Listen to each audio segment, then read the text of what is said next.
des partenaires techniques et financiers notamment le FMI. bi nga xam ne suspendre na déjà moom. booletuñu ko ci suñu programme pour mobiliser des ressources. naka la état mën a def pour am assez de fonds en tout cas le minimum. le nécessaire pour financer son développement jusqu'à crescendo muy dem ba maîtriser la situation intégralement. Oui, je pense que il y a toujours la fiscalité mënuñ ko beddi parce que mooy suñu ressource bu jiitu. ci wàllu état. léegi nag li desandi. moom lañ doon wax ni pour cette année on a besoin de 1000 xaw ma ñaata milliards. et puis ça va dina continuer dinay wàcc. progressivement en allant vers les années à venir. pour moi loolu ñu tuddee patriote bond. te Ousmane wax si waxaat si. c'est la principale clé de succès. laata ñu koy wax patriote dañu ñëwoon diaspora bon. boo jëlee les transferts. le principe du patriote bon lan la pour ñi nga xam ne. mooy comme dafa mel ni emprunt obligataire bi ñu def. c'est-à-dire que mën nañu mécanisme emprunt obligataire mën na ci nekk. mais mën na am aussi yeneen piste à explorer. financement participatif. participatif c'est le financement participatif. loolu dama bëgg a joxe benn cëslaay rek. boo jëlee diaspora bi. li ñuy dimbali seeni ay xarit seeni ay bokk. at bu ne boo ko jëlee ñaari yoon la. ci lii nga xamante ni moom la ñuy jéegaane ci réewu tubaab yi. aide au développement. aide au développement. les transferts. de la migration. de la diaspora c'est plus de deux fois l'aide publique au développement. L'aide publique au développement mu ngi toll ci 700 milliards. 700 milliards oui. à peu près. alors que fële on a des fois jusqu'à 1200 1500 sax je pense année yi mujj milliards. c'est ça. alors man dama jàpp ni ku mayee. ñaar fukk. denc na ñeent fukk. waaw. en principe boo demee boo mayee am na loo denc lu mu tuuti tuuti. et cette épargne de la migration ou de la diaspora. mais mën nañ ko mobiliser fii localement. il faut que ñu xool ci yan réforme la ñuy def. ba mettre leen ñoom en confiance. mais aussi yan réforme la ñuy def ba ni ñuy lëkkaloo ak suñu partenaires yi. coopération bilatérale bi. xam nga dafa am coopération judiciaire. mais mën na am coopération économique de sorte que sénégalais bu ne fu mu mënta nekk. bu fayee koo salaire am mu mën koo denc Sénégal. man dirigé naa benn jiite woon naa ONG française fii. mais français yi doon liggéey ci ONG bi ma jiite woon fii. te ñuy liggéey fii ci Sénégal seeni salaire France lañ koy fay. kenn du ko fay Sénégal. kon sénégalais mën na expatrier wu. dem di liggéeyi bitim réew ñu koy fay Sénégal. mais les Turcs c'est comme ça. voilà. et ça te fait de xaalis bi ci réew mi lay nekk. mais le montant reste intact. imagine ouais, mais bien sûr réalité salariale yu dëkk bi nga nekk moom la ñuy appliqué fii. moom la ñuy appliqué fii parce que foofu la ñuy liggéeyee. Ouais. payoor bi rek mooy dugg au lieu que mu dugg compte banque. fii lay dugg réew mu ñuy liggéeyee day dugg ci banque réewum Sénégal. donc ça veut dire qu'on peut mobiliser la manne financière à partir des Sénégalais de l'extérieur. les Sénégalais à l'extérieur. n'est-ce pas? Donc pour moi diaspora band ce financement participatif. te mu méngoo ak suñu aada. comme je dis nous on a très tôt été mutualistes dans la mobilisation de l'effort de travail. Et l'argent fait partie l'argent fait partie de l'effort de travail, de la force de travail. Et je pense que il y a ici l'argent. Mais les Bamileke au Cameroun, mais ils ont construit une institution financière extraordinaire avec ça. Les tontines. ñoom ay milliards la ñuy leblante seeni entre les grands hommes d'affaires camerounais Bamileke. mais c'est des milliards. Ils ont un système qui vaut le système bancaire que nous connaissons. C'est ça. Merci beaucoup. Ci tontine la jógee. Ci tontine la jógee. Merci beaucoup. yi ñuy xeeb mais quand même ça pour mën nañ ko valoriser ba nga xam ne. tontine de centaines de milliards. Effectivement. Mais sur le plan fiscal Tafa. naka lañ mën a def pour mettre à la disposition de l'État assez de liquide. bu koy permettre ñu financer en fait leur ambition. comme ni ko doyen waxee principalement. c'est la fiscalité. parce que tamit fiscalité contribution la. un grand auteur boo xam si ni moo joxe la définition mondialement reconnue par tous de la fiscalité Gaston Diaz li mu ci waxoon dafa am solo.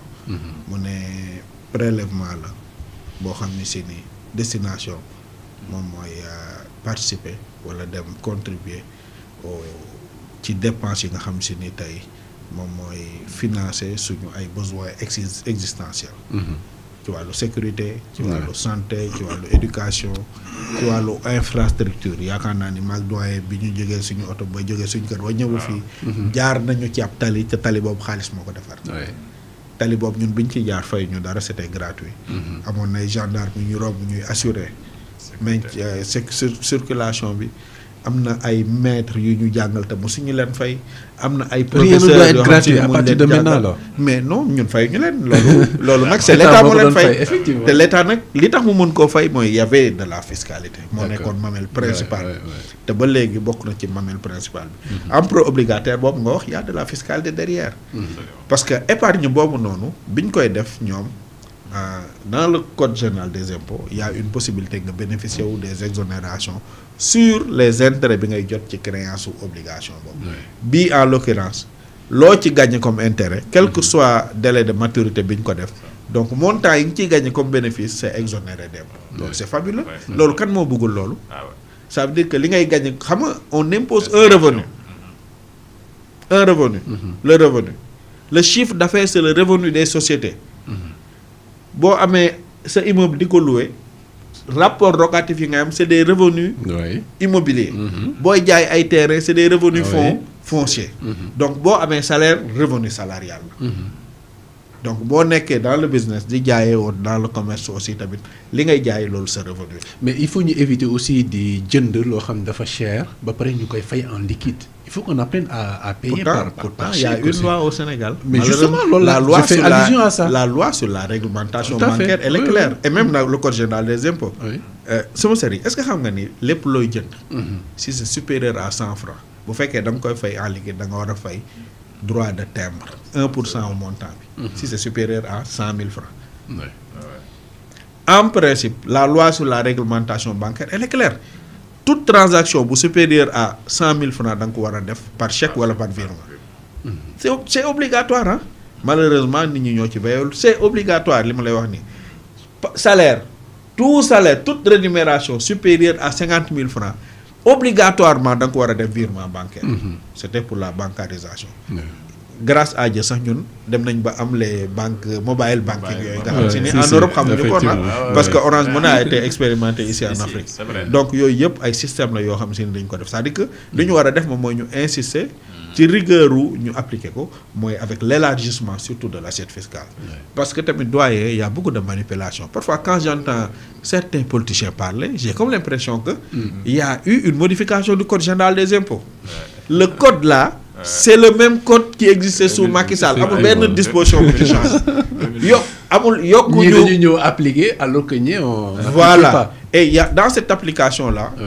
j'attire l'attention des Sénégalais doyen man j'ai un cabinet de conseil et d'accompagnement man dama ci waxtaan ak les inspecteurs et les contrôleurs des impôts xam nga lan laa constaté yow de que maintenant le civisme fiscal dafa dugg ci bopp sénégalais en janvier quand je suis parti au niveau du centre des services fiscaux damaa gis foofu plus ay nit ñu bari que d'habitude parce que man loolu moom mooy sama liggéey j'ai posé la question mu ni ma ñun bizarrement il y a beaucoup de gens qui sont venus volontairement pour s'immatriculer certes xam naa danañ xam ni Sonko ak Bassirou Diomaye duñu ay caaxaankat waaw donc ñu si bari par ragal mais man par expérience j'ai am naa sama benn grand sama client la qu'est-ce qu'il m'a dit bi gars yi jëlee au pouvoir il m'a dit moom dafa amoon benn redressement boo xam si ni defoon nañ ko amoon nañu moratoire de paiement bu ñu doon appliqué mun ma Tafa va voir avec les centres de services fiscaux comment je peux faire pour solder man ko gannaaw lu tax yow am nga moratoire te du mun ma non j'ai envie contribuer pour ñi daal di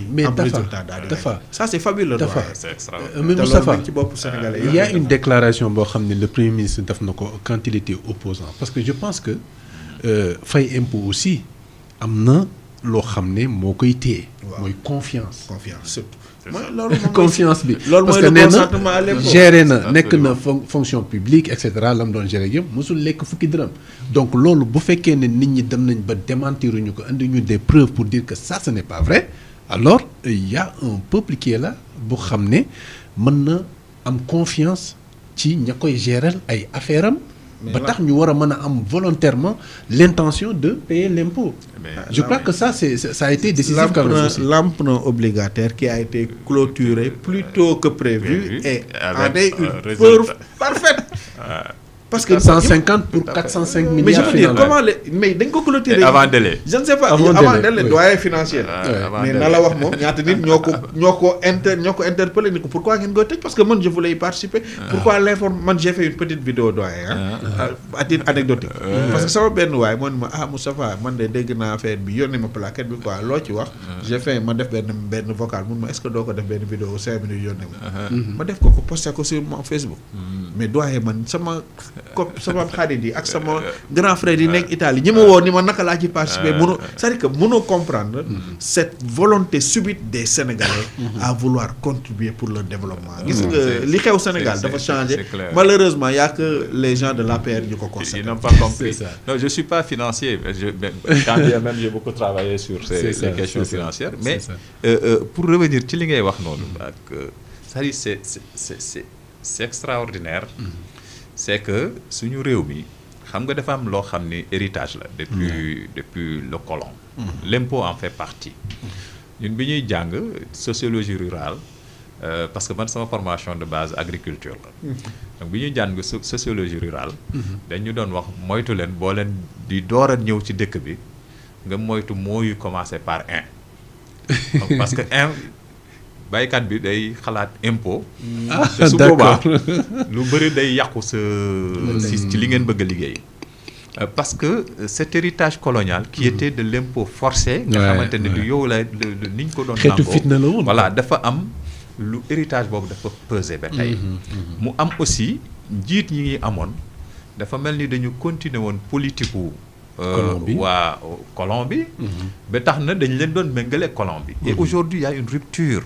Et c'est ça qu'il faut saluer dans ce pays-là. Dafa am lu nekk di soppeeku fondamentalement te il y a que les gens de l'APR qui ne s'en rendent pas compte ou de Benno Bokk Yaakaar. C'est que dañu am njiit ñoo xam ne nit ñi dañu leen gëm yaakaar leen. Cette confiance-là mais ku nekk da ngay yàkkamti bokk ci lu mën a indi réussite man ni mu ko waxee dama dégg ay nit ñoo xam ne du benn yoon du ñaari yoon ni ki yoon di boy yi il faut que ñu réussir. Il faut que ñu réussir te bokk na ci ñoo xamante ni avant mais buñ déggoon ay Pastef sax dañuy lu ne la ñuy wax mais ils sont aujourd'hui prêts à appuyer et à accompagner. C'est ça. La deuxième chose comme tu dis c'est que xam nañ ne eh bien li nga xamante ni gars yi mayuñu ko seen bopp duñ ko may kenn. Tout à fait.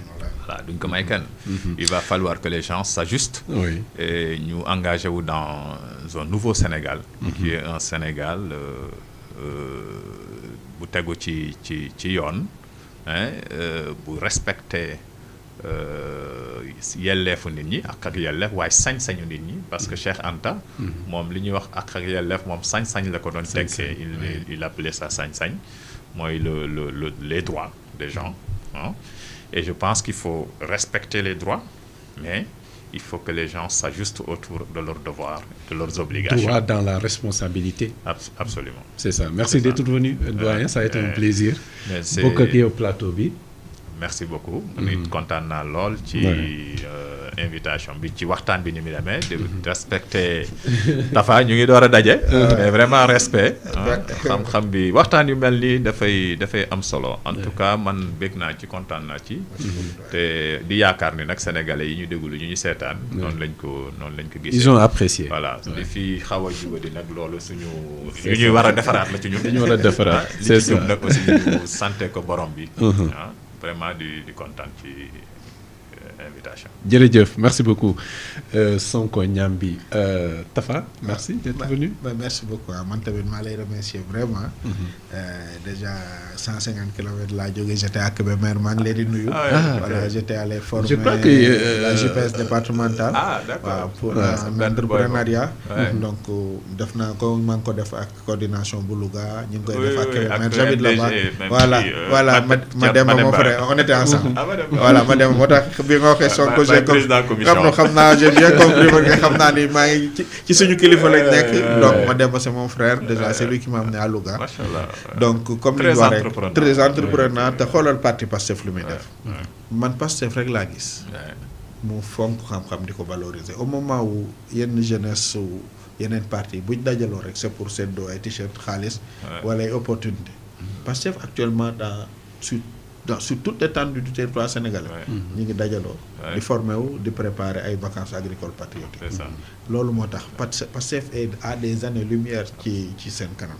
vraiment bég naa loolu jàng naa lu bari ci sama ci doyen. donc kontaan nañu comme li nga wax genre émission yu mel nii sénégalais yi moom lañ bëgg et puis di leen wax ni leen comme li doyen wax parce que xam nga lan mooy la magie de Pastef mooy li ñu def lépp c'était une vision déjà préparée. Ousmane Sonko kañ la ñu yàgg wax patriote bon diaspora bon. ñun dañu war a fonctionner nañu pendant 12 mois sans l'apport de la Banque mondiale ni de la FMI ça veut dire que mën nañu fonctionner sans ñoom. boo xoolee sax ñoom seen attitude à peu près ñoom ñooy daw ci ginnaaw état du Sénégal. te tout maa ngi déglu souvent ñi xamul dara bëgg a yàq naan way jëluñu avion bu bëri fenn fan la ñuy wër dem ñëpp ak ñëw. xaaruñu gis audience yi. toutes les institutions financières de ce monde ñi ngi ñëw. ñu ngi défilé wax ni ñun ñii am nañu confiance yéen parce que yéen vous dites la vérité. parce que vérité bi même bu mu leen arrangé wul da ngeen ko wax. donc le rapport de la confiance est là. li wax ni